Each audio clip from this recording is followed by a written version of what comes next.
Hello students. आज हम लोग बात कर रहे हैं बीए पार्ट प्रथम के माइक्रो इकोनॉमिक्स के अंतर्गत basic problems of an economy. अर्थव्यवस्था की आधारभूत समस्याएं कौन कौन सी हैं या centre problem of an economy क्या है। तो देखिए, इसके पहले हम देखें कि अर्थव्यवस्था क्या है। तो अर्थव्यवस्था एक आर्थिक संगठन का नाम है, एक इकोनॉमिक ऑर्गेनाइजेशन है। और ऐसी इकोनॉमिक ऑर्गेनाइजेशन जिसके अंतर्गत या जो साधनों का यूज करके, ऐसे कहें इसको, साधनों का यूज करके मानवीय आवश्यकताओं की पूर्ति के लिए बनता है। और यह भी सच है कि उत्पादन के जो साधन हैं किसी भी इकोनॉमी के अंदर सीमित मात्रा में पाए जाते हैं। अर्थात उत्पादन के साधन जैसे भूमि, श्रम, पूंजी, उद्यमी, इनकी जो पूर्ति है वो हमारी मांग की अपेक्षा कम रहती है। तो उत्पादन के साधन सीमित मात्रा में पाए जाते हैं और चूंकि मानवीय आवश्यकताएं असीमित हैं और अनेक प्रकार की हैं, इसलिए चुनाव की समस्या उत्पन्न होती है। अतः चाहे कोई सी भी अर्थव्यवस्था हो, विकसित, अविकसित, पूंजीवादी, साम्यवादी या मिश्रित प्रकार की अर्थव्यवस्था, उस प्रत्येक अर्थव्यवस्था को कुछ सेंट्रल प्रॉब्लम है, कुछ आधारभूत समस्याएं हैं, केंद्रीय समस्याएं हैं, उनका सामना करना पड़ता है। अलग अलग इकोनॉमिस्ट हैं, कुछ अर्थशास्त्री जो हैं वो इन समस्याओं को 4-5 भागों में बांट के देखते हैं। लेकिन एक इकोनॉमिस्ट हैं पाले सेमुलेशन ने किसी भी अर्थव्यवस्था के अंतर्गत तीन समस्याओं का होना माना है। उनका मानना है कि किसी भी अर्थव्यवस्था को तीन केंद्रीय समस्याओं का, तीन आधारभूत समस्याओं का सामना करना पड़ता है। क्या उत्पादन किया जाए, उत्पादन कैसे किया जाए और उत्पादन का वितरण किस प्रकार से हो। तो पाले सेमुलेशन के अनुसार क्या उत्पादन किया जाए, कैसे उत्पादन किया जाए और किसके लिए उत्पादन किया जाए, ये तीन समस्याएं अहम हैं। इनका हम आगे वर्णन करते हैं। तो किन वस्तुओं का उत्पादन किया जाए, वह किन मात्राओं में किया जाए, ये पहली समस्या है किसी भी अर्थव्यवस्था की। क्या उत्पादन किया जाए, वह कितनी मात्रा में किया जाए। तो देखिए, साधनों की सीमितता की मैंने बात की, क्योंकि किसी भी अर्थव्यवस्था में साधनों की मात्रा सीमित होती है। तो साधनों की सीमितता का परिणाम, प्रत्यक्ष परिणाम यह होता है कि यदि सभी साधनों को या साधनों की अधिक मात्रा को किसी एक वस्तु के उत्पादन में लगा दिया जाता है, तो उस वस्तु का उत्पादन स्वभावतः ज्यादा होगा और किसी दूसरी वस्तु का उत्पादन बिल्कुल कम होगा। तो इस प्रकार से यदि साधनों की अधिक मात्रा को हम किसी एक वस्तु के उत्पादन में लगा देते हैं, तो नेचुरली वो वस्तु ज्यादा उत्पादित होती है, लेकिन भी दूसरी वस्तुएं जो हैं वो कम उत्पादित हो पाएंगी। इस प्रकार से ये जो साधनों की आवंटन की समस्या उत्पन्न होती है, कि साधनों का आवंटन किस प्रकार से किया जाए, ये समस्या आती है। और इस समस्या के समाधान जो है वो कीमत सिद्धांत या कीमत प्रणाली से निकालते हैं अर्थव्यवस्था के अंतर्गत, अर्थशास्त्र के अंतर्गत। देखिए कि कोई भी उपभोक्ता जो है वो अपने वस्तुओं के प्रति अपनी पसंद जो है वो कीमत के माध्यम से प्रकट करता है। अर्थात अगर किसी उपभोक्ता को कोई वस्तु अधिक पसंद है तो वो उसके लिए ऊंची कीमत देने को तैयार हो जाता है। इस प्रकार से हम कह सकते हैं कि ये जो समस्या है, साधनों की समस्या है, साधन आवंटन की समस्या है, इसका हम कीमत प्रणाली के माध्यम से समस्या का हल निकाल सकते हैं। अर्थात इस प्रश्न का जो उत्तर है या इस समस्या का समाधान जो है वो कीमत सिद्धांत के अंतर्गत हम उसकी स्टडी करते हैं। आगे हम लोग बात करेंगे प्राइस थ्योरी के अंतर्गत, जिसके अंतर्गत हम लोग देखेंगे कि किस प्रकार से कोई फर्म उत्पादक अपनी कीमत का निर्धारण करता है। तो ये एक समस्या, पहली समस्या, क्या उत्पादन किया जाए और किन मात्राओं का उत्पादन किया जाए, किस मात्रा में उत्पादन किया जाए उस वस्तु का। दूसरी समस्या है वस्तुओं का उत्पादन किन विधियों का उपयोग करके किया जाए, क्योंकि हम लोग जानते हैं कि एक वस्तु के उत्पादन में कई तकनीक हो सकती हैं, कई विधियां हो सकती हैं, लेकिन सर्वोत्तम विधि का चुनाव हमें करना पड़ता है। सर्वोत्तम विधि कौन सी होगी, सबसे उत्तम विधि कौन सी होगी, उसका हमें चुनाव करना पड़ता है। जैसे एग्जाम्पल देखें अपन, कृषि के अंतर्गत दो विधियां हो सकती हैं, एक गहन कृषि और एक विस्तृत कृषि। एक गहन कृषि और दूसरी विस्तृत कृषि। तो गहन कृषि के अंतर्गत क्या होगा कि भूमि की सीमित मात्रा के साथ अन्य साधनों की मात्रा को बढ़ाकर के उत्पादन करना। जो लैंड है वो हमारे पास सीमित है और जो दूसरे रिसोर्सेज हैं जैसे श्रम, पूंजी, मशीनरी, इन साधनों को बढ़ाकर के उत्पादन को बढ़ाने का प्रयास किया जाता है। उसका मतलब गहन कृषि, ये एक मेथड है, एक तकनीक है, विधि है। दूसरा है एक विस्तृत खेती। तो विस्तृत खेती के अंतर्गत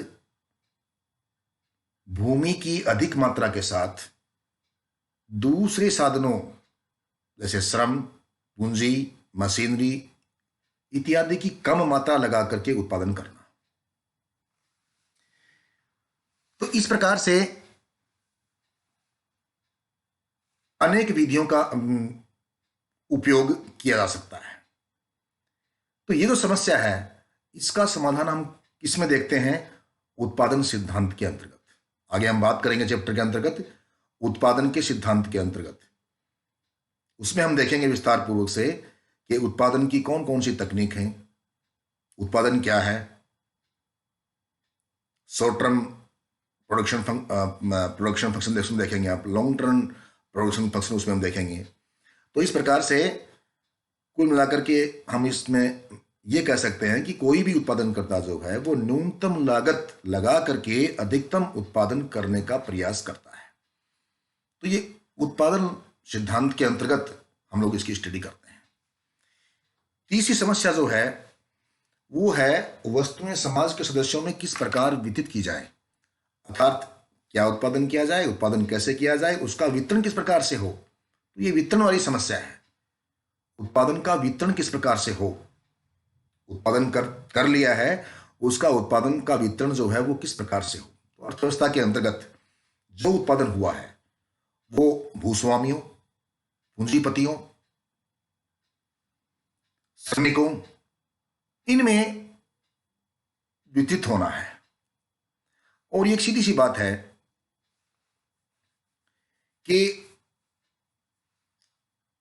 जो अधिक आय वर्ग है, जिसकी ऊंची आय है, जिस वर्ग की, जिस व्यक्तियों की ऊंची आय है, उनके हिस्से में उत्पादन का अंश ज्यादा आता है और जिनकी जो निम्न आय वर्ग है उनके हिस्से में उत्पादन का अंश कम आता है। अर्थात हम इसको यूं कह सकते हैं कि ये जो वस्तुओं का वितरण है, ये जो उत्पादन का जो वितरण है वो आय के वितरण से प्रभावित होता है। ऐसे कहिए इस चीज को आप, उत्पादन का वितरण या वस्तुओं और सेवाओं का वितरण जो है वो आय के वितरण से प्रभावित होता है। आय का वितरण किस प्रकार का है उसी प्रकार से प्रभावित होगा। जैसे मैंने बोला अभी, जिस व्यक्ति की ज्यादा इनकम है उसके हिस्से में उत्पादन का ज्यादा अंश आ पाता है और जिसकी इनकम कम है उसके हिस्से में उत्पादन का अंश कम आ पाएगा। लेकिन सरकार जो है वो इंटरफेयर करके, हस्तक्षेप करके इस आय वितरण को ठीक करने का प्रयास करती है। कैसे? और सरकार जो है इस काम को कर और एक व्यय प्रणाली, एक ये सिस्टम है कर और व्यय प्रणाली, इसके माध्यम से इस आय के वितरण को ठीक करने का प्रयास करती है। किस प्रकार से? ये जो धनाढ्य वर्ग है जिसकी इनकम ज्यादा है उस पे कर लगा करके और उस फिर कर से जो इनकम होती है उसको जो निम्नतम वर्ग है, जो निर्धन वर्ग है, उस ओर ले जाकर के कल्याण का काम करती है। तो इस प्रकार से जो वस्तुओं का उत्पादन है वो आय के वितरण से प्रभावित होता है। तो इस चीज की स्टडी हम लोग वितरण के सिद्धांत के अंतर्गत करते हैं। इस समस्या का समाधान वितरण के सिद्धांत के अंतर्गत आता है। चौथी समस्या एक और है, साधनों का उपयोग कितनी कार्य कुशलता से किया जा रहा है, क्या उत्पादन किया जाए, कैसे उत्पादन किया जाए और उत्पादन का वितरण किस प्रकार से हो। इतना हो जाने के बाद में हम देखते हैं समस्या हमारे सामने राइज होती है कई बार कि साधनों का जो यूटिलाइज है वो कितनी कार्य कुशलता से किया जा रहा है। हम लोग कब कहेंगे कि साधन जो है वो कार्य कुशलता से काम कर रहे हैं? हम लोग कब कहेंगे ये चीज? हम लोग तब कहेंगे जब बहुत सारी वस्तुओं के अंतर्गत उत्पादित हो रही हैं वस्तुएं, तो अन्य वस्तुओं का उत्पादन कम किए बिना जब एक वस्तु का उत्पादन और अधिक किया जा सकता है, इसका मतलब साधनों का उपयोग कार्य कुशलता से हो रहा है। या यूं कहें कि दूसरी अन्य वस्तुओं का उत्पादन को कम किए बिना, यानी कम नहीं होना चाहिए, एक दूसरी वस्तु उत्पादित हो जाए तब एफिशिएंटली काम करते हैं वो साधन। इस प्रकार से पांचवी समस्या देखिए आप, क्या देश के साधनों का पूर्ण उपयोग हो रहा है अथवा क्या उनमें से कुछ साधन बेकार पड़े हैं? एक समस्या ये भी है। तो देखिए ये समस्या बड़ी अटपटी सी लगती है क्योंकि मैंने पहले बताया आपको कि साधन हमारी अर्थव्यवस्था में सीमित मात्रा में पाए जाते हैं और हमारी मानवीय आवश्यकताएं असीमित होती हैं। हम एक तरफ तो ये बात कर रहे हैं कि हमारे साधन सीमित मात्रा में पाए जाते हैं और यहां यह समस्या कह रही है कि क्या देश के साधनों का पूर्ण उपयोग हो रहा है अथवा क्या उनमें से कुछ साधन बेकार पड़े हैं। तो साधन सीमित हैं तो बेकार कैसे पड़े रह सकते हैं? बिल्कुल, कई बार ऐसा होता है। ये कब होता है? देखिए कि कभी कभी जब मांग में कमी आ जाती है, तो मांग में कमी आने से हमारे पास लेबर है, हमारे पास पूंजी है, हमारे पास मैनेजर हैं, वर्कर हैं, बावजूद उसके प्रोडक्शन नहीं हो पा रहा। यानी वो साधन जो है, वो जो साधन है उत्पादन के, जैसे भूमि है, श्रम है, ये जो मैनेजर हैं, उद्यमी हैं, वो सब बिकॉज मांग नहीं है। ऐसे केस के अंतर्गत ये समस्या आती है। छठा है, क्या अर्थव्यवस्था की वस्तुओं सेवाओं को उत्पन्न करने की क्षमता बढ़ रही है अथवा यथास्थिति बनी हुई है? देखिए, उत्पादन करने की क्षमता क्या बढ़ रही है, ये इसका जो प्रश्न जो है वो हमारे जीवन स्तर से जुड़ा हुआ है। यानी उत्पादन की क्षमता यदि बढ़ी है तो जीवन स्तर हमारा बढ़ता है, ऐसा मानकर चलते हैं। तो इस समस्या के समाधान के लिए हम देखते हैं कि वार्षिक जनसंख्या की जो वार्षिक वृद्धि दर है उसकी अपेक्षा यदि उत्पादन क्षमता ज्यादा बढ़ रही है, इसका मतलब हमारा जीवन स्तर जो है वो ठीक चल रहा है। तो इस चीज का जो स्टडी है हम लोग आर्थिक विकास के सिद्धांत के अंतर्गत करते हैं।